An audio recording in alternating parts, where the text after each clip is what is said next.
What's up, nerds? Welcome to episode 15 of The Bandwagon Fan. This is the show where we talk about all things pop culture. I'm Josh. I'm Alex. I'm AJ. And I'm Kate. This week, we're going to be going over the latest in current events over the past week of nerd culture. So let's get into it. Have you? Wait, are we? What's up? Are we really calling it nerd culture? Is that how we're starting this? Yeah. Like nerd world culture. Yes. Nerd culture. World culture. Yeah. I like that. Have you guys, or did you guys ever watch the show Arthur? Yes. Definitely. A little All the bit. time. I was more of a Nickelodeon kid, to be honest with you. I was an Arthur dweeb. Same, dude. I loved that show. I was a PBS kid.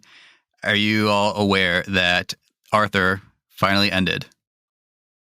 Yeah. I didn't know that it still existed. I saw the I thought it memes. had ended a while ago. No, well, it ended about, I think it was like a week or two ago, the finale episode released. No, I thought it ended like 15 years ago. Nah, man. You stopped being a kid 15 years ago. Yeah, I think that's what happened. On a wonderful kind of day where we can learn, love, and play. Yeah, I watched it. I didn't enjoy it. Oh, dude, I love that show. Yeah, it was the longest running TV show for kids. 25 seasons. Animated. The first one was in 1996. Dang, son. So little 5-year-old Josh, was up watching Arthur all the time after school. Those were the times. Wait, time out. Josh, you're 2 years older than me? Am I? I was born in 91. What? Oh, you're 1 year older than me. 91, Okay. son. Yeah. All right. 94 baby right here. 91 baby. Oh, wow. Okay. 92 to infinity, guys. That's how I roll. So Uh-huh. in this finale episode, we see all the kids grown up, and it's pretty interesting to see what career and like paths they have chosen in life. Buster ends up being a teacher. Binky is a weatherman. Oh, that's awesome. Yeah. Muffy is a mayoral candidate. She's running for the mayor of their town. I could see that. Okay. Francine is a successful businesswoman who has a line of shoes, like Jordans type of thing. She's like a fashion designer in a way. Yeah, right? yeah. She designs like fashion sneakers. She's a sneakerhead. Okay. And she's successful at it. George ends up running the Sugar Bowl. I don't know if you guys remember who George is. Cafe. Nope, think, I don't right? remember who that is. Yeah, it's like the cafe that they all hang out at, like the ice cream shop. George is I think he's a moose. He is the one that has the ventriloquist dummy. Yep, that rings a bell. I can see it. And then I can see that move. this one had me dying. DW ends up being a Right here. Yeah, DW being a cop makes a lot of sense. They tried to say he's a traffic cop. Yeah, They're I like justified it. traffic cop, so She's a cop, right? Yeah, You know. through and through. She was born to be one. Yeah. And then For sure. and then Arthur, he grows up to in this episode, the finale, he's about to publish his first graphic novel. Aw, that's funny. I was really hoping that he would have become a Twitch streamer because that would have been hilarious. But that's also pretty cool. Or homeless. That would have been funny too. That was a good plot twist. That's a twist Honestly- from the South Park movie that just came out. Wait, Arthur's in it? No. I'm just kidding. Like in the South Park movie that just came out, that took place like 20 years in the future. Cartman becomes homeless. It's pretty funny. That's perfect. Nice. Well, and the wholesomeness continues. The book he writes and illustrates, it's called Arthur's Eyes, which was the first episode. It's when he gets his glasses. Oh, okay.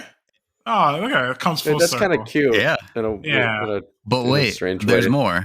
The original voice actor for Arthur, who voiced him, was the first voice actor when he was a child, comes back to voice him as an adult. Oh, that's so nice. That's pretty cool. Yeah. And so, I mean, based on our reactions, like I can tell there's a level of wholesomeness and nostalgia in the show. And like for me, like the kind of content PBS put into the show, and I think this is why I fully support them getting as much funding as possible. They talked about like divorce and different cultures, different religions and holidays, Swear words, how to deal with just everyday life problems in an entertaining way. Even I know that main teacher, Mr. Ratburn, in one episode, he's gay. Yeah. Yeah. And they did a really like wonderful way of showing that. It was just simple. It was just that, oh, Mr. Ratburn has a husband. Like that was it. It Right. was just very chill. And yeah, I agree. They just addressed topics so well for all ages. Yeah, so I recommend check it out. It's I don't know if you remember, Arthur. It would be a 2-part ordeal for each episode. It'd be like you have part of the episode, one story, then you have now a word from us kids or whatever. Oh yeah, I vaguely remember that. The second part is the seeing them grown up. So it's on YouTube. You can watch it for free, obviously, from PBS. I think I need to watch it. It's a cool experience to watch that as an adult, and for me, just to reflect on like what lessons I learned from that show, and like how TV can be such a powerful thing for kids. Shout out to PBS. I mean, they gave us Mr. Rogers, Arthur, Cyber Chase, or whatever that was, like quality stuff. Zaboomafoo. Oh, I forgot about it. Isn't it just like, isn't the theme song like something cheesy? Like it's like You and Me is Zaboomafoo. Yeah. Oh, Zaboomafoo, and what was the other one? With the kid, was it Zoom? The Zoom. They were Zoom. Yeah. Come on Okay. and Zoom. Come on and Zoom. Come on. Yeah, that's what's up. Zoom. Yeah, me after school, I'm like, "What's up? Let's get it. Let's In go." your jean overalls. Oh yeah, that's right. Yeah. So I mean, they just don't make them like I had these. jorts. Oh, Yeah, George, nice. I can see that. It wasn't like 90s in intentional. here, baby. I think my Smells mom like the just 90s. didn't really understand how to dress me. She just looked at the Zoom kids and was like, "That is fashion." Yeah, my mom followed all the I fashion mean- advice from the Zoom kids. I mean, how could you not? I mean, the Wait, do they have colors. Out of the Box as well, or is that Disney? Out of the Box was Yeah. Disney. Out of the Yeah, Box. that was us. Yeah. Out of the box. Which as a kid, you can imagine my disappointment when I got a hold of like a big box and I went inside only to be met with the end of the box. That was So probably sad. it was a heartbreaking moment in my childhood. And that was the day that that AJ stopped believing in Santa. That wasn't until last year. Oh, my We bad. could talk about that another Okay. podcast. Yeah. That'll be a different episode. Yeah. Is Santa real? Yeah. My dad was really dedicated to that role, you know. That's awesome. I love it. But I mean, there's more news for nostalgic children's TV shows. Yeah, Mm. there's been a lot of nostalgic things coming back, but I think semi good things. I think this one we all were pretty big with. Did everyone watch Reading Rainbow growing up? We'll see. I mean, I don't know how you couldn't Did have. anyone not watch Reading Rainbow? I feel like that's like I didn't easier watch to it narrow very down. often, but I did watch it occasionally. Well, we had to Now, watch here's it my every day thing. in school. Yeah, here's my thing. I never like woke up and went out of my day to be like, let me watch a book. But at school, it was the best. It was the best part of school. It was like the teacher would roll in the cart, and you're like, it's going down. And then Maybe this is the why song would come up. audiobooks. I mean, I think so. It was the precursor for audiobooks. I love like- audiobooks, but the idea of like watching your book, that was just weird. Like, can you imagine watching the book of Game of Thrones? It's just like George R.R. Martin just like reading you Game of Thrones, but you're watching him read it to you. That'd be But pretty. then there's a reenactment with a dog named Wishbone, right? Oh, See, Wishbone, yeah, that's true. yes. Yeah, That's I miss true. That's Wishbone. true. So I you think- get to man. you get to You see think your what? favorite little dog dressed up in armor. Yes. I love the idea of that. I think I don't know. I'm actually kind of excited for Reading Rainbow rebooting, but it's this I didn't realize until I read further into it. It is rebooting without LeVar Burton. It is a Gen Z cast, Dang. all early What? 20s kids. Gen But- Z, they don't even read. I know. What? They're gonna teach other Gen Z kids how to read on the. What? And they're the called show. the Rainbows. Oh. I'm sorry? Is that a joke? Okay. The staff, the group of teen Gen The- Zers, they're called the Rainbows. So is this coming back to like, I'm assuming something like TikTok, right? Like they're going to be doing like short books on TikTok or something? Like, is this on PBS? Like, how is this It's It's working? going to be on a streaming platform. Yeah, so it's on a streaming platform, and it's still ran. It's ran by the network. It's ran by the company WNED. Wined? but Yeah, with Ned, I'm not sure how you're supposed to say that. I don't know how to say it. But the reason LeVar's not on it is, do any of you recall back in 2014, LeVar Burton did a Kickstarter to like bring back Reading Rainbow, and he wanted to like launch it through digital platforms. Yeah, it became the most popular Kickstarter of all time. At that time, tons and tons of success. Winnet or WNED, whatever it is, they just decided in response to sue LeVar, and he's no longer allowed on it due to this lawsuit that was going on. So I thought it was coming back like for like feel good reasons, and then LeVar was like, "I'm passing the torch," but it's more like, "No, I'm just dodging this lawsuit." Dude, that sucks. I hate corporate America so much. So here's the thing. I'm gonna play devil's advocate here. I can kind of understand it. If you need to brand Reading Rainbow for kids, you have to kind of use something that's more relatable to them. Like LeVar Burton being the face of Reading Rainbow before, I guess made sense. You had a lot of, kids would see him on TV. Wasn't he? He was on Star Trek. He was on Star Trek. Right? Yeah, he was Geordi. Yeah. So he was on TV, and I think a lot of kids probably saw him in some capacity before you had like social media stars. So I think it makes sense. I think even if he wasn't on Bad Blood with whoever the company that owns the rights to it, I think it still makes sense to not have. You gotta get like new eyes onto the show. But the platform it's on, I've never heard of. It is called Looped. Does that even ring a bell? Like, what is Looped? I have no idea. Is this the new Quibi? And they probably know.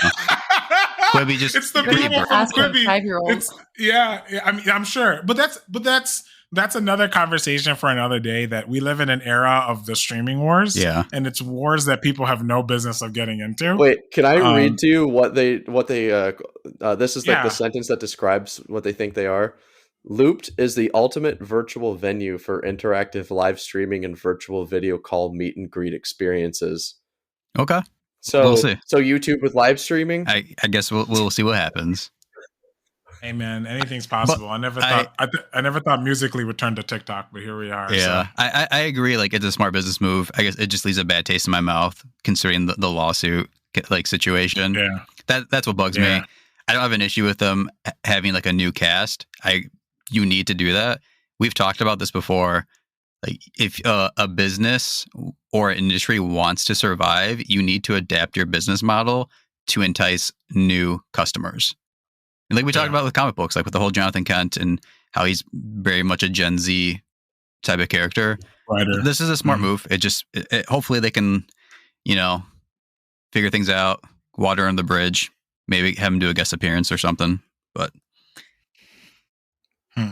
where they talk, what if they do a guest appearance, but then like the books that they talk about in this segment are on lawsuits and running your own business? Well, you know what else is funny? Like My Little Elsa. I'm just trying to figure out like what kind of books they're going to be doing. Like, I'm very curious. I'm very curious on what kind of books. I don't know do kids still read books? Oh yeah. Is that? I think so. What's really cool? I guess cool? Josh, you would know more than me. Yeah, what's really cool is the level of diversity you can now see in children's books. It's so cool. Like, I wish I would have seen some of the stuff that's coming out now. It's a really cool time to, I don't know, be like a children's author and being like a consumer of that media. Like, kids can see themselves in a lot of the books they can now pick up at the library or at their school. So that's one cool thing. But again, it's just the whole corporate aspect that kind of bums me out. Have you guys seen what AMC is up to? Yes. Speaking of more horrible corporate things, I don't. They're.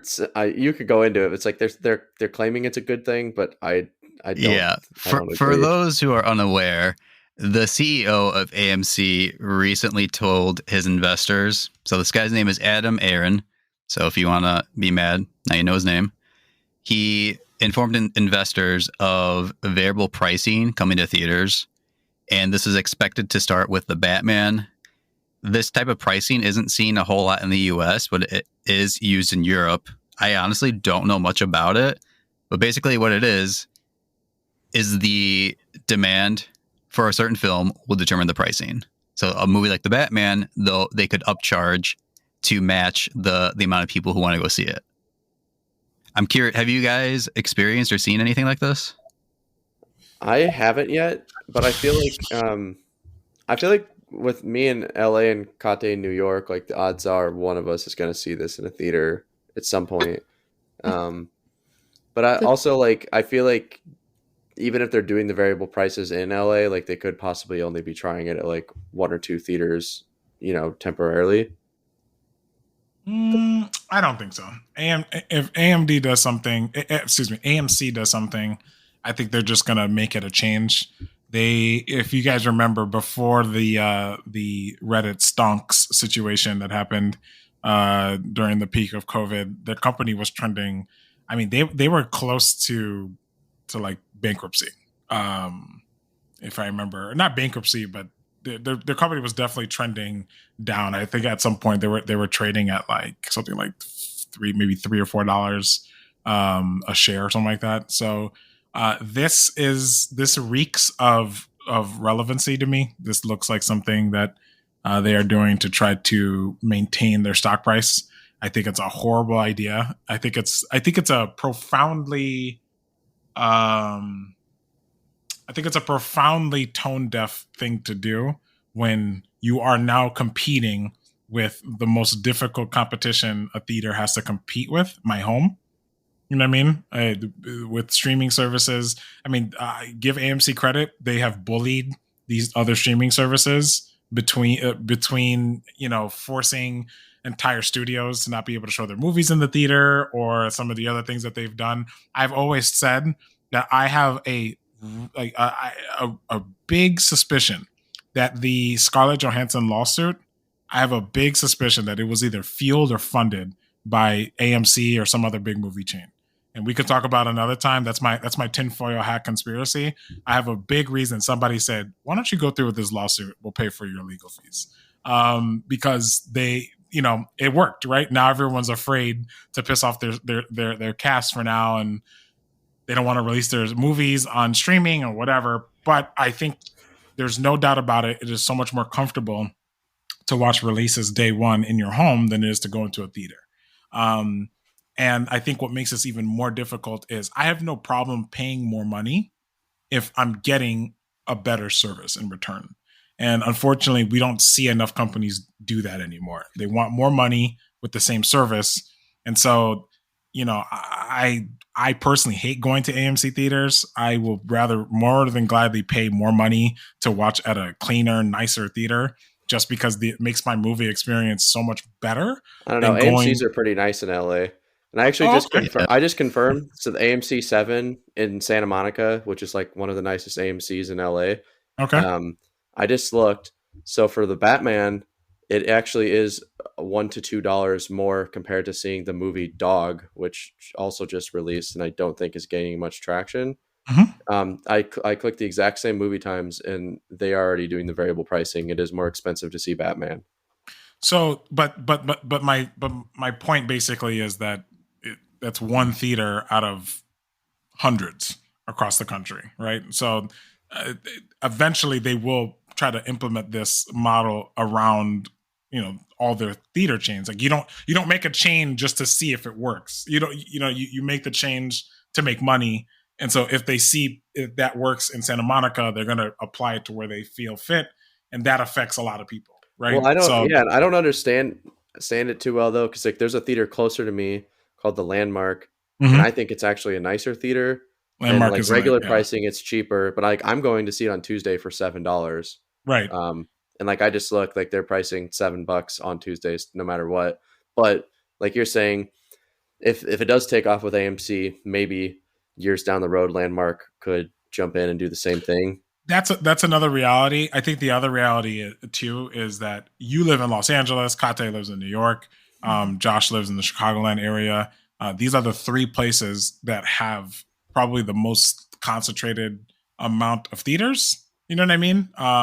Whereas you have other places like Josh and I have a friend who lives in Oklahoma. And the town that he lived in, there was one theater within a 150 mile radius, right? So AMC is more along the lines of doing it for that population. Mhm. Unfortunately, that's the reality, right? Like AMC knows that, like in Los Angeles, like what is that competition? Like they have competition, so why would they try to compete somewhere like Los Angeles, where say Dallas, say they have more theaters than any other theater in Dallas? You know what I'm saying? So there's obviously a strategy to this. I just think it sets a bad precedent, and you're only going to drive people. And remember, the theater business is a dying business. Let's not forget about this, okay? Before the meme stonks that went on between GameStop and AMC, like this company was going down the pooper, okay? So this is I think this is just a bad idea on AMC's part. This harkens back to me to like Blockbuster days when they were making fun of Netflix. And then 5 years AMC. later, and then 5 years later, they go out of business. So we'll see what happens. Yeah, like this concerns me because I love going to the movies. I don't have an issue going to the AMC. Like that's where I see the majority of my movies, like 99% of them. So I'm worried about what this does to the theater business because, like you said, I have a proposal. It is a dying industry, and I would like to see it keep going. Same here. I got a proposal. Quentin Tarantino. Purchase every theater and restore them, make it all 35 millimeter film. Don't release any films unless if they specifically send you the master copy, and then you get to keep it afterwards. Yes. So how much do you guys pay on average for a movie ticket? Like not on discount days. Yeah, like if you have to go on like a Friday or Saturday. I would say in LA at least it's anywhere between $15 to $22. What? Damn! Yeah, if you go to Alamo. Yeah, if you go to the Alamo, I think is what it's called. They're like $22. What? What'd you say, Kathy? What? In New York, it's on average between 15 to 20, I'd say. That is insane. Yeah, that's why I only go on discount days in LA. It's half of that where I live. Yeah, Jeez. I was gonna say when I lived in Chicago, I would go to the iPic Theater. If you sign up for a membership at the iPic, the tickets were about $13 a ticket, and it's a nice theater. I mean, it's big seats. You know, there's not a lot of people in the theater, and typically people don't bring their kids because they're drinking alcohol anyways. So if you can go to an iPic, it's my favorite theater. I don't know how much it costs out in Los Angeles or New York. That's wild, man. Yeah, it sucks. I feel bad for my people out there. That sucks. You pretty much can only go on discount Tuesdays, like at least for me. Or like if you go, I don't blame you. Or you can go to the theaters where they play the movies like weeks later. You know, like after they've come out. But then like you only get to go for like one or two show timings, and you have to like make sure that you're even available for it. And there's matinees if you happen to be able to go early in the morning, see a movie. That's what I always do. I actually prefer that because then it's not as crowded. Yeah, I realized when I was young that I knew that when I'm an old person, I'm going to be that person in the theater on a Wednesday morning. Dude, it's great. Watching movies in the theater. It's great. Yeah. Take a vacation day to do a bad day. Yeah, I mean, honestly though, the amount of old people in the theater, like in the mornings, it's like, yeah, I get this vibe. This is a good vibe. Yeah. Yeah. Well, They're also, quiet. They don't have phones. It's great. Well, one thing that New York probably has too that I would say LA has that can be an advantage over other cities is we get a lot of older movies that like replay at like renovated buildings, and then a lot of the times they'll have like the directors and stuff come in. And I've been to new release films, and sometimes an actor from the cast or a director or producer will just show up and like do a secret Q&A. Quick like Q&A or something. Cool. Yeah, so like that's kind of fun. So like when that happens, you're like, oh, I feel like the extra $5 or $6 was actually worth the price. But when it doesn't happen, you're like, man, I really got ripped off. I need to live in a cheaper city. But again, this all goes back to it's about the investors making sure they get their dollars, and you see this across the board in the entertainment industry. Shifting gears slightly. Were you aware and following the situation with Futurama and the return of it? Yes. You mean Futurama? Again? Yeah, coming back for like is this the third time? The third time. Yes.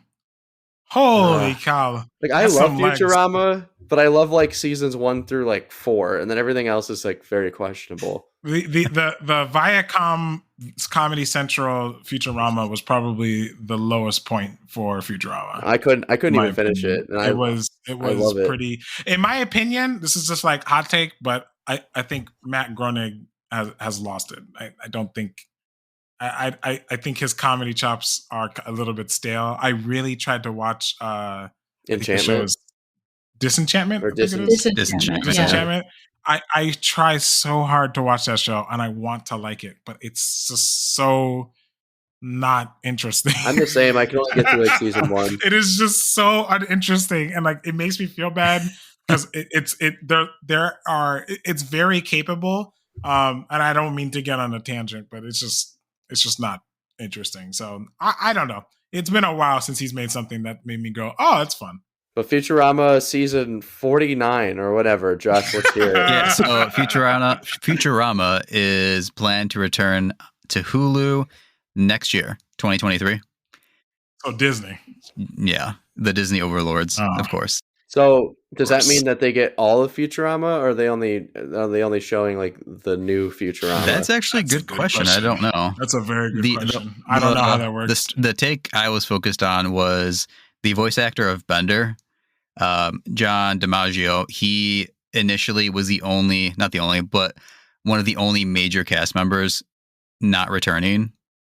And his reasoning was that he said Hollywood takes advantage of voice actors and a lot of talent, a lot of people who are in these creative spaces. Again, it's about the investors.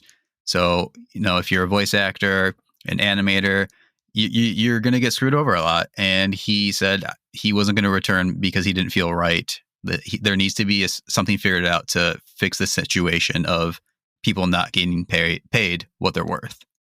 Good for him. Wow. It sounds like he's standing up for like new voice actors. But now he is returning. And okay, it sounds like he was. There's no indication of like how this was resolved. So I hope he stuck to his guns and they reached an agreement that benefits everybody. Or he has a gambling problem. Yeah. There's a prevailing theory on the internet that the reason why Nicolas Cage does so many like crazy movies is because he owed a lot of money at one point and just took whatever acting job he can take that would pay him. Because I don't know if you know, and I know like people make a big meme out of him, but he actually is a really good actor. He has a new movie coming out. I love Nicolas Cage. Nicolas Cage, I know he looks crazy and he does a lot of crazy movies. He's actually a pretty good actor. Well, I thought you were going to say that he's trying to do like a live action and he's going to play Bender. No. Which would be hilarious. Be awesome. That would be amazing. Nicolas Cage as Bender would blow my mind. That would be fun. Even better though, it's low budget, so like they don't have like a cool outfit. It's just like him painted as Bender. It's like Nicolas Cage painted as a robot. Cardboard outfit. We got some things to talk about. Jeez, that would be so funny. I would love that. He is starring in a film that's releasing soon. I saw it in the previews when I went to go see The Batman, and he plays himself alongside. He's already done that. He's literally already done the adaptation. There's 2 Nicolas Cages in the film. There's only one this time. Basically, he's playing himself, and he befriends Pedro Pascal, who it kind of just seems like this eccentric billionaire or whatever that owns all this Nicolas Cage stuff. Then it turns out the government wants Nicolas Cage to spy on him because he's like some kind of like crime lord or something. See, here's the thing. Nicolas Cage and like Samuel Jackson, like Gerard Butler, these are actors who I think they're good actors. And the reason why they don't do like more like acclaimed work is because they don't have fun doing it. I truly believe people like, because like I think Gerard Butler, same thing. I think he's a great actor, but he doesn't do these like critically acclaimed movies. He does, The President's Bodyguard 3, Attack from the Aliens or whatever. Yeah. Like he does these weird movies. They're probably so fun to be in. But that's what I'm saying. They're probably really fun. And like I feel like Nicolas Cage embodies that. Like he does things that he thinks are funny or interesting or cool. I mean, the man is insane. Don't get me wrong. But he's talented. Yeah, he went from like Color Out of Space to Pig within like a year. Like a year. Those are very, very contrasted films. Like he's literally crazy, but also so entertaining. So him as Bender in a live action, I think that I don't think there's a better person. I would watch that. what if the budget's even lower? So he plays Bender and Fry, but like he has to like leave the room at one point and come back, and like then he plays the other personality. That would fit him perfectly, though. Wasn't he supposed to be at one point the Tiger King for that? Yeah, which I don't know. I don't even know who's playing it now, but like it was rumored that he would have been perfect. Yeah, once I found out he wasn't gonna be the Tiger King, I wasn't interested in the like project it still would have been stupid, but like at least it would have been fun. No, or, it would have been great. It would have been great. Nicolas Cage or Johnny Knoxville, I would have been okay with either of those two. Yeah, I would have been okay. I agree. Johnny Knoxville could have just been himself. Johnny Knoxville would have done really well as that too. Yeah, I agree. He could have just been himself. They'd have been like, you know what, just do what you normally do. Yeah. We'll call it a day. So let's take a trip across the pond over to the UK. One of my favorite bands, the metalcore band called Architects, is going. I love Architects. Yeah, oh, dude, I was supposed to go see them, I believe in December, but then they canceled because of COVID stuff. I haven't seen them since 2014. It's been a while. I've actually never seen them live, and I really want to change that. So, for those of you who don't know, Architects is a metalcore band from the UK, and what I really like about their music, I don't know about you, Alex, is like the lyricism. Sam Carter is clearly an intelligent man. Like he really digs into like philosophy and like, you know, like world views and whatnot. And prior to that, what was Tom, one of the members, and most people probably don't know this, one of the original founding members of Architects, him and his twin brother had started the band when they were young, and Tom ended up being diagnosed with cancer, and he wrote his last album he wrote talked a lot about death and about like, you know, like what happens afterwards. And then unfortunately he passed. And then he was young too. I think he was like 28. Yeah, he was like in his late 20s. So not only did they lose a band member, like their best friend, one of them lost his twin brother. So they've been through a lot, and they've put out 2 albums since then. And I feel like that pain, they channeled it into creating like truly beautiful music. And in their latest endeavor, they are going to be doing Architects live at Abbey Road, which is so iconic. I mean, for people who don't know, like Abbey Road may be the biggest and most iconic studio to ever record at. Yeah, AJ and Kati, are you guys familiar with Abbey Road? AJ, I'm sure you are. I think a small band called the Beatles. I think so. Yeah. They may be the most associated with Abbey Road, but I think that's the extent that I know of. I don't think many Black people are invited to the UK, so outside of the ones that were already outside the ones that already got there. Yeah. I don't see Jay-Z over there, so I don't know. No, Frank Ocean apparently recorded there, but out of the whole list, I see I see Frank Ocean and Kanye. And everyone else. Okay. Yeezy. Oh. Yeah. I don't know what he did there, but he might have just hung out there. And he doesn't know what he did there. He doesn't know. Are you familiar with Abbey Road? I mean, same thing, only because of the Beatles. Yeah. But that's about it. It's iconic. If you're a musician, if you love music, like this is a really cool place for them to be able to record, especially as a metal band.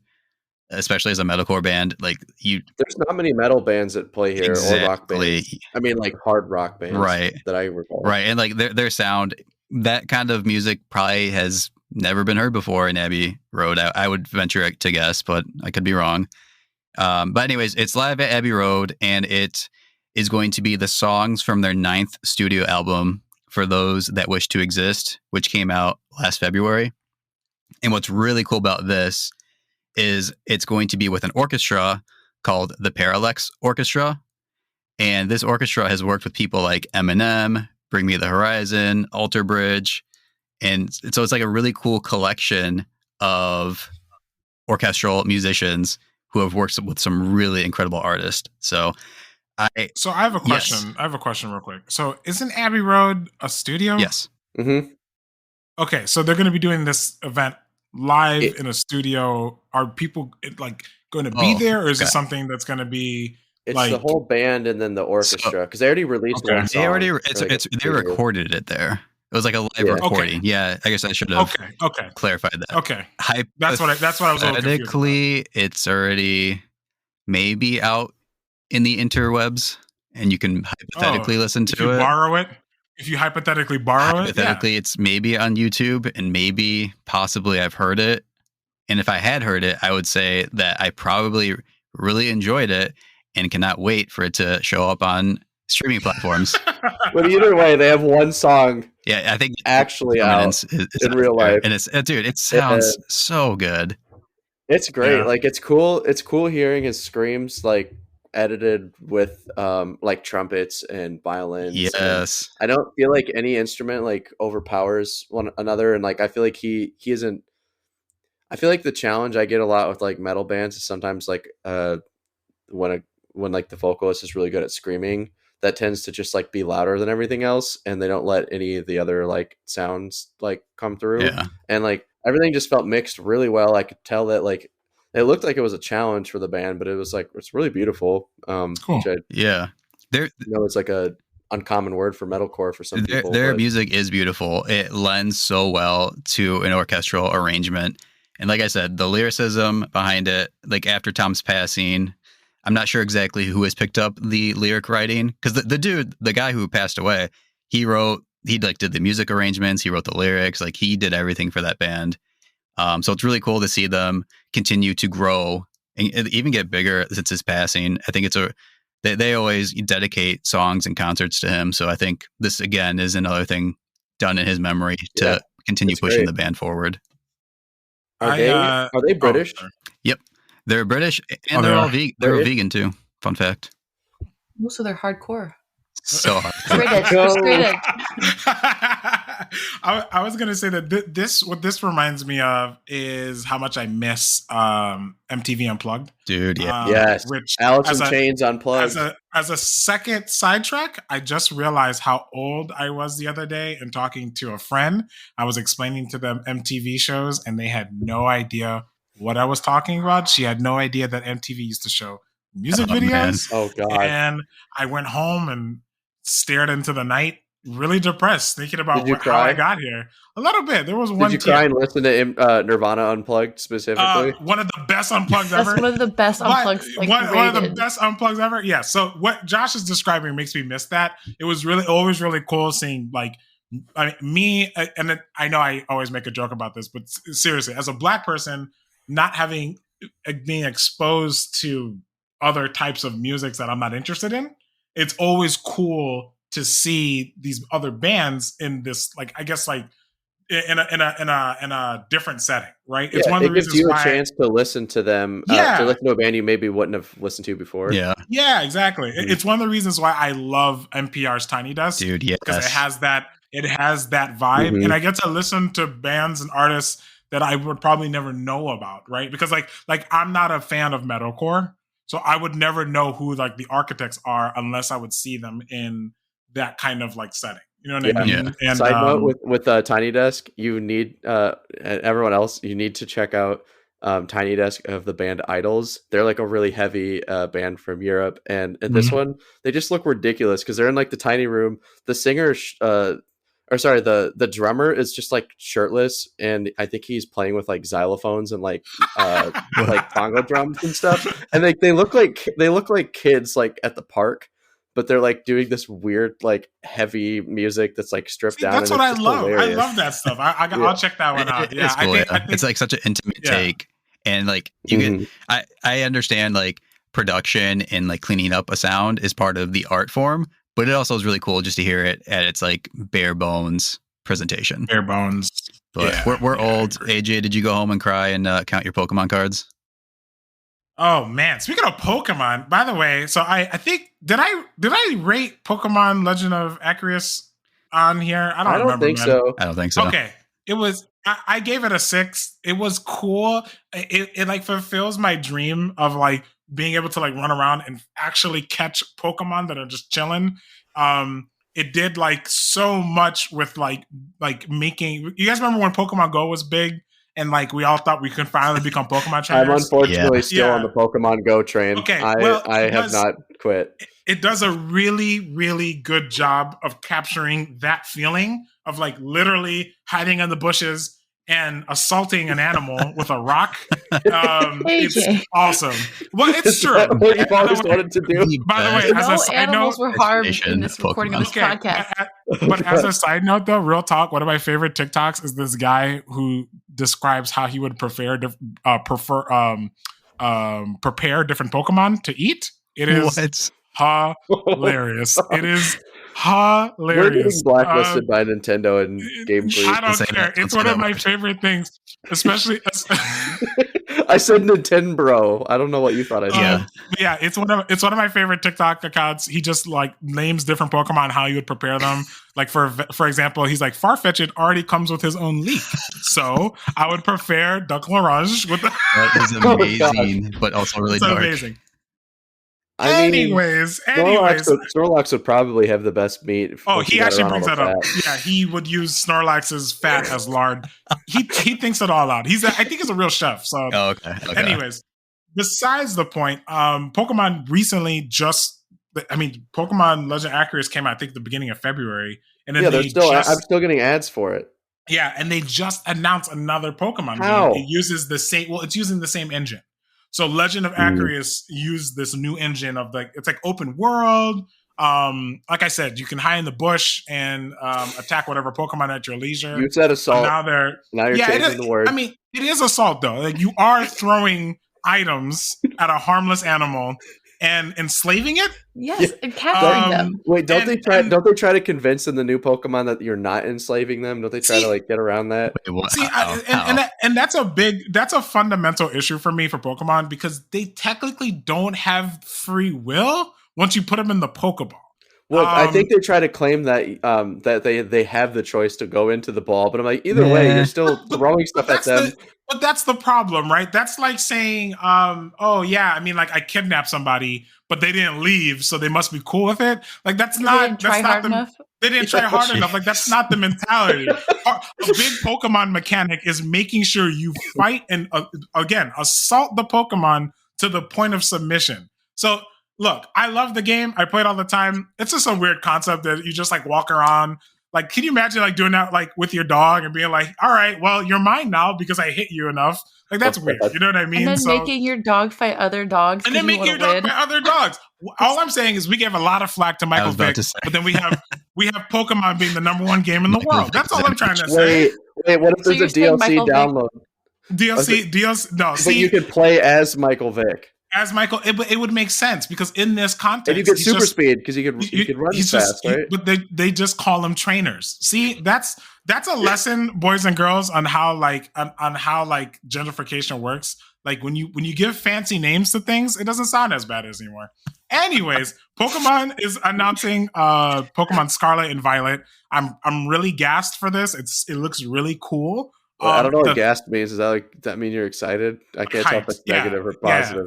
Yeah, it's like I'm hyped for it. I'm gonna jump in and learn a new word. No, yeah, it's like I'm hyped for this. You know, like it's cool.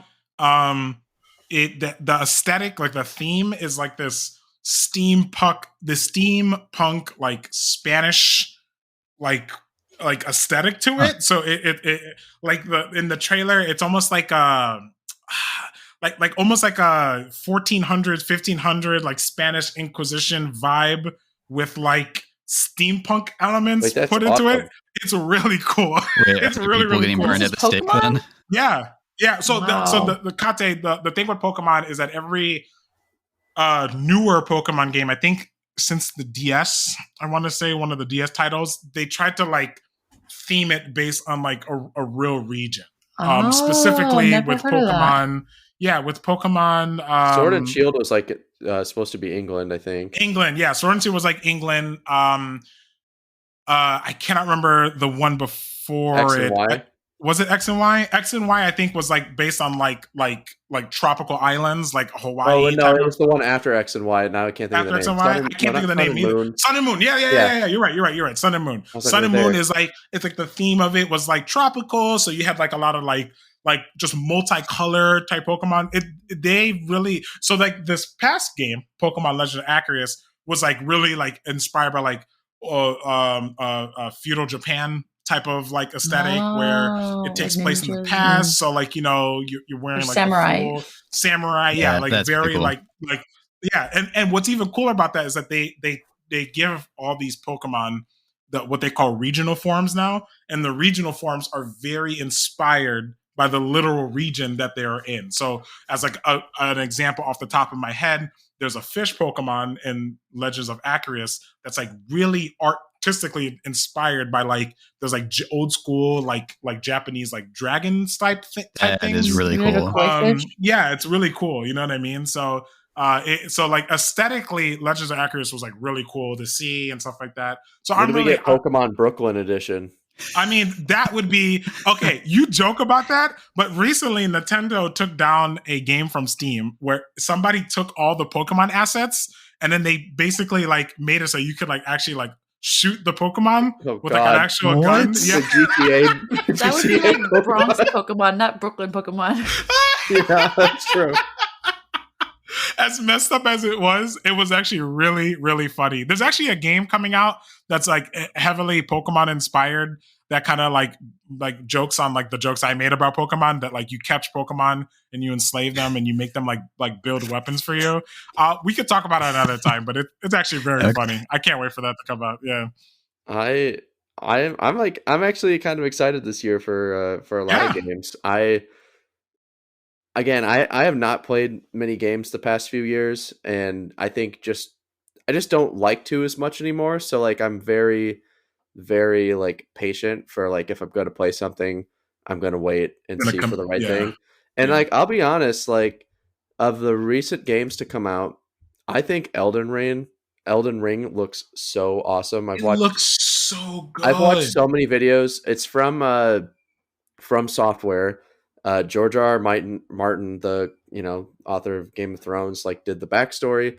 I've looked at games from the studio before, and I've always been like, I've just been passive because I'm just like They did like Dark Souls and Bloodborne, and they look fun, but they look too like stressful. I guess.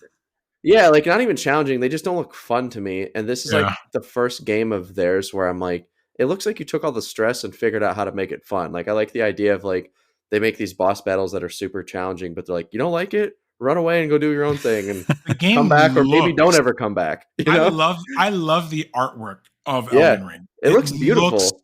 It looks amazing. It looks like almost like somebody took like watercolors and they just and they also took like what's that thing Joe Rogan takes, DMT? They took watercolor pinks and then DMT and then they just went to town. It looks really good. It looks like it looks great. As the Irish would say, it looks great. Nice. Have any of you played it? No, I want to. Not I just yet. don't have the time for that either, like you were saying. I don't either, but it looks like a game where like, I don't know, maybe in a year or something when it's on sale. It just got the time. Maybe I'll check it out. But yeah, like I feel like a lot of RPG type games kind of look the same to me and start to feel the same. And this is like one of the few where I'm like, I feel like you're just doing your own thing and you're just like, hey, we made this game, like come here join the ride or don't. Look like you're just trying to copy every single Elder Scrolls game that has ever came out. Yeah, I mean they're doing their own Skyrim thing. 45 times. I know. Well, I also think this game was interesting, but I also thought it was funny that George R. R. Martin, quote unquote, helped build the story. If you know any FromSoft game, like their stories in their games are very thin, non-existent, right? Isn't it more like you pick up? You pick up pieces. Yeah, you pick up like literal like lore pieces, either from like weapons or whatever, and then you just read it at your own pace. So that's horrible. I'll just go get a book. Yeah, it is kind of whack. They don't build the game around a story, so I always found that really funny. That was like a selling point for the game. I'm like, oh, but there's no story, so whatever. Yeah, I've never enjoyed that. Like that, it feels like a chore. For me, it's like I have like an hour or two to kill. I want to play this game. I want to have some fun. Yeah. Don't make it really hard, and don't make me have to like read a million things. Don't punish me. Or don't add a punish difficulty. Me. Have it where you have like your legendary nerd mode or whatever, and you get some fancy achievement that I don't care about, and then give me idiot mode where I can just play it and get the story. I want it where like I hit the main dragon. I don't know. I'm assuming there's a dragon in this game. I hit the dragon once sure with like a wooden pike that I get at the first hour of the game, and I could kill it in like 3 hits. That's what I want. See, an easy mode would make the game probably one of the most popular games. Yeah, but maybe not. Maybe only having one mode is what's making it more popular in a way, because it's having people like me go watch reviews and learn about it. Yeah, I'm gonna give it a shot. I just know I'm gonna get really frustrated, so I'm a little hesitant on spending $60 to get punished. You know, I'm not into also like. Can I even play it on a PS? I know it's on PS4, but like I have an original PS4 Slim. Like, can I? It shouldn't be a problem. It shouldn't be a problem. It's not going to start on fire. Yeah, it's not like a graphically intensive game, but at the same time, I don't know. Maybe wait for it if you're not sure about it, because what I've heard, my friends, 2 of my friends have been playing it, and they said it is a Souls game through and through. I may hypothetically see if there's any keys online to hypothetically get it for get it for cheap, different price range. Hypothetically, I feel you. Yeah, but the gamer space is not all fun and games right now, considering some of the things that are going on in the world. Specifically, EA has made some interesting decisions based on what's going on in Ukraine. I don't know if you guys, who's been following that whole situation. Everything. Literally everything. Yeah. Every day. I mean, it's hard to avoid it, as I think Kate said at some point before the show. Pretty hard to avoid. I mean, I know a lot of people are basically cutting ties with Russia and making sure that no one can trace things back to them. And like I've seen a lot of companies do that, and like food companies and like oil companies and things. But I believe, to my knowledge, this is the first video game company I've seen that has pulled Russian teams from their games. EA. So EA is cutting Russian teams from FIFA and NHL games. Wow, that's intense. What'd you say? Well, I was going to say, and in real life, there's some soccer teams that don't want to play the Russian team when it comes to FIFA, real world FIFA games. So it seems like all across the board, they're being culturally shamed, economically shamed. It's crazy. Yeah, it's a freeze out. Yep. Yeah, it's a very tense situation, to say the least. Well, I'm curious if EA is actually doing this willingly, or if the actual teams in real life have cut ties and they have to do this now. Like, I just wish there was more information. It's just like I don't trust. I think EA will do anything for good publicity, especially in this. I think we talked about last week that the company is like internally going in a free fall. So I'm sure this was an easy decision to make, because anything they can do to get goodwill, they'll do it. That is very true. If they could coordinate the assassination of a Russian, dictator and get credit for it, they do it. Oh gosh, I don't know if I should agree with it or not. I didn't say any names. I just said hypothetically. I just hypothetically. Yeah. But I feel like the intentions sound good, but because it's EA, I just feel a little wishy-washy with the whole thing. I'm like, there's something we don't know that they know. Yeah, I mean, like, there's so much shadiness going on in the video game industry. We have talked about this. There's just a lot of house clearing that needs to be done. But like one of the example would be Blizzard. We talked about them recently, but I believe that they're working on something with Diablo. Yeah. Okay. So like, quick recap for people who don't know, Blizzard has kind of went through a huge downfall recently with their CEO. It's a bunch of scandals going on with him. Blizzard actually got bought out by Activision. And Diablo was... So they re-released Diablo 1, I believe, last year, like the Resurrected series, and it was like apparently at launch was horrible. It was like super lazy. Like tons and tons of people were like trying to get their monies back and money back. I don't know how much monies they had, but Blizzard is now releasing Diablo 2 Resurrected campaign, and I'm just curious, like, do you guys think this is actually going to be like something new and fresh, or do you think it's just literally going to be the same problems that we're going through with the original Diablo? I think it's going to be the same exact situation as before. Activision has given up on making new games. They've given up a long time to try to be innovative. You know what I mean? So I think at the end of the day, to expect them to do something different or fresh is a little naive at this point. They have shown you at every turn that they're just incapable of doing that, and it kind of sucks. But if you love Diablo, just keep playing Diablo then. You know what I mean? Just keep playing what you already have. Yeah, I just thought it was curious that they released I was curious that they released this so soon. Like I feel like we were just seeing issues with the first Diablo. I guess they're not even calling them remasters now, which is so interesting. It's Resurrected, which sounds to me like, we know remaster is kind of a bad word, so we're just going to say the exact same thing, but use a different It's good word. marketing, man. Yeah. I see through you, Blizzard. Or if Blizzard is even a company anymore, I guess I see through you, Activision. Well, we'll see. Well, speaking of them, they're actually getting sued by a family of a former employee who had committed, I guess, suicide over some of, they're accusing Activision of their lack of action caused these actions to lead this person to take their life. And that's a big deal. Jeez, yeah. It's going to be a big deal. As we know, they did not take the necessary precautions to protect their employees.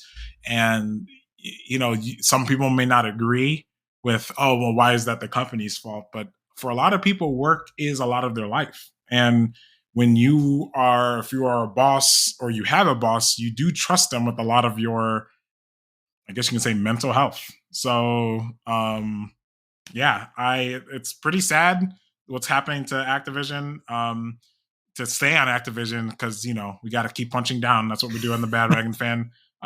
They, for the first time in 20 years, Call of Duty is getting maybe canceled, but definitely delayed. Oh, wow. Is it even possible for Call of Duty to actually get canceled? So here's the thing. By getting canceled in this context, they don't know if they're going to keep making yearly releases. They may go into kind of like a Destiny style, just like yearly update / not yearly, excuse me, just like constantly adding content to it. So it would just be like Modern Warfare forever, and then it's just constantly a new season. And just content, yeah. But for sure, Call of Duty 2023, so not this year, but next year, has been delayed. So it will not be coming. So next year will be the first year in 20 years that we do not have a Call of Duty. Oh, no. What will I ever do? I'm sorry, is there a reason? Is there a reason? Like, is there financial problems or? Well, I think so. Tinfoil hat time. This isn't confirmed or anything. I think that this has to do with them preparing for Microsoft to purchase them. I think that there is money that they have to allocate to have these games kind of churned out in a year. And I think that because the company's being bought out, it's just not money they want to allocate. That's my theory.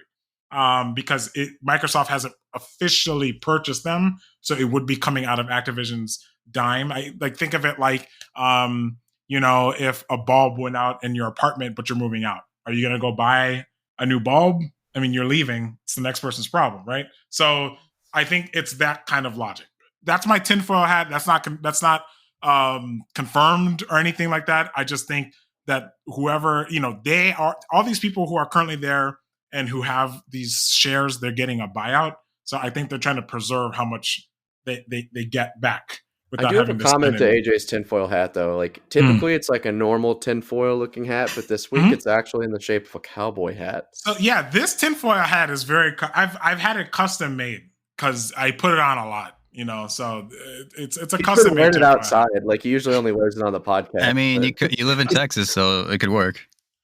I mean, no one looks at me weird. But yeah, that's what I think, at least from like a business perspective. I could be wrong, but I think that has something to do with it. I think it's definitely like they just don't want to allocate money to an IP that they won't own in 11 months. You know what I mean? So I think that's kind of what it is. You know, they haven't.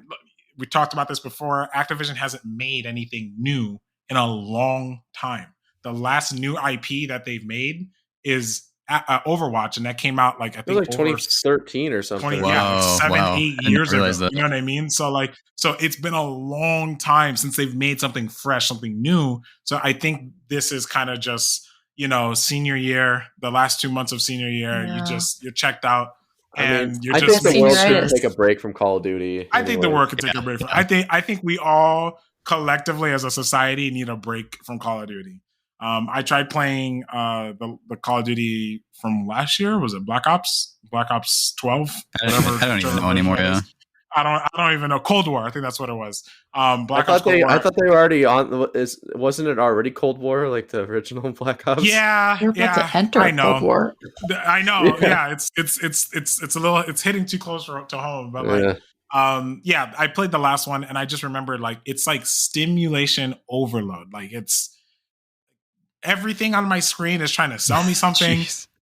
Like there's so many buttons on the screen. I'm like, holy cow, what has happened to this game? This is nuts, dude. I'm like, I went. They have this new thing called the Gunsmith where you go and like edit your guns. I was like, I don't even know what to do. I don't know what to choose. I got like 90 guns here. This is nuts, That's dude. too much. Just give me like, it's give me too GoldenEye. Like the 5 guns that it comes with. Call it a day. Perfect Dark. That's the perfect game. I'm putting it out there. Which might be coming back, by the way. Just so you know. That Perfect Dark Dark scares me. I don't know if that's a good thing or not. I think it could be a good thing. We'll talk about it another time. Speaking though of things that did come back that have been good is so if y'all remember, Cowboy Bebop came out on Netflix recently and was canceled instantly. Had a huge flop.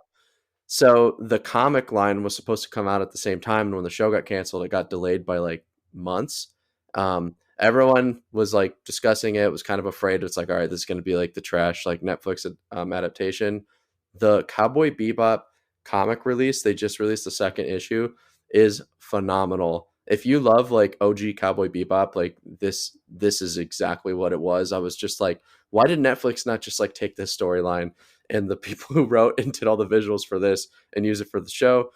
That's a different discussion, but I wanted to shout out that like, if you are a fan of Cowboy Bebop like me and you were disappointed with the whole Netflix thing, this is like a nice touch on like the 90s animated series. Anime series? Mm-hmm.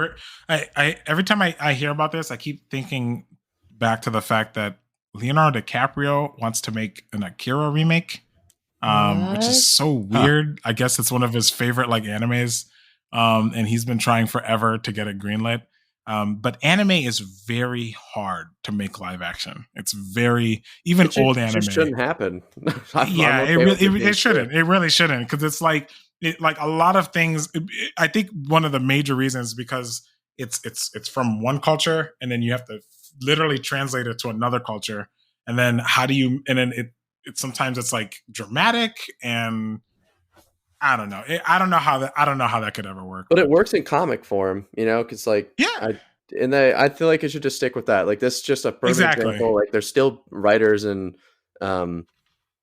creators that know what to do with Cowboy Bebop. It just should not be in live action. And I don't think Leonardo DiCaprio should be a part of anime. That's just my opinion. You never know. I mean, it could be good. I don't know. Prove me crap wrong. On his dreams just yet, Alex. Is that Leonardo's like one last dream? He's like, I've just always wanted to do live action anime. He let his weeb flag fly. I mean, of all the people to be a weeb, I'm not surprised. It's there are a lot of people. You know, I'm surprised we never talk about anime. Do you guys even watch anime? Seldom. Like once a year. Are you kidding me?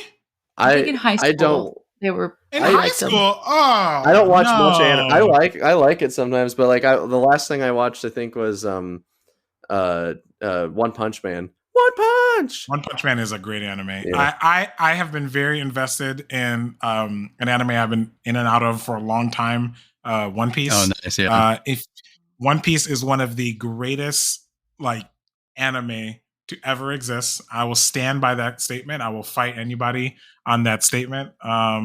Even One Punch Man. Yeah, I mean, he's got the ultimate punch. But the One Piece has been out for over 20 years. So I personally think that says a lot about how the story is being built. And, if you guys haven't gotten into it, should we do a spotlight on One Piece? I think that's one a good idea. How do you spotlight a 20-year? Just do like the pilot or something. I don't know. You can do, we can do. It's actually broken up into seasons. Oh, okay. By the community. I mean, I grew up reading like Shonen Jump, so like I read Yu Yu Hakusho and some One Piece and stuff. So like I think that'd be fun. I would try the show. If we do something like that, we would have to really like sit down and think about how to map it out. Or maybe, as long as we do the podcast, that could always be like a yearly thing. I think that'd be kind of fun. One Piece is a very long anime. For those who don't know, it's like 1,000 episodes out. Over 1,000 episodes. Yeah, it's over 1,000 chapters. If you're going to read it physically, it's been out for 20 years. So every year they put out about 40 to 50 issues or chapters, and then that translates to episodes. But it's probably my favorite anime of all time. It's amazing. They're finishing up this incredible arc that takes place in like Japan, like again feudal Japan. So if you're watching it, it's drawn incredibly. It looks beautiful. There's some crazy set pieces that's going on. If you're reading it, then it's about to end and they're about to move on to the next arc. So I love it. I could talk about One Piece forever, and maybe we will talk about One Piece forever. So let us know if you guys want to hear that. This has been our show. Thank you guys for listening. We appreciate everyone who's out there. You can find us on any social media platform you can think of. We're there. Shout out to Josh for holding that down as he's there, on the boards talking to you guys. If you guys liked our show, please find something to like it on. You can find us personally, like in real life, and tell us you like the podcast. That means a lot to us. But yeah, we'll talk to you guys next week. And thanks for listening, man. Bye.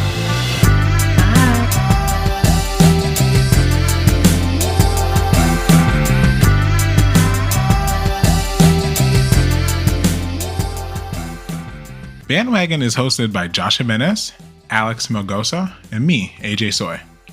Our show is produced by Kate Smith and edited by yours truly. Our theme song is Lush Waves by Taylor Lewin of _audio. Thanks for listening. We'll see you soon.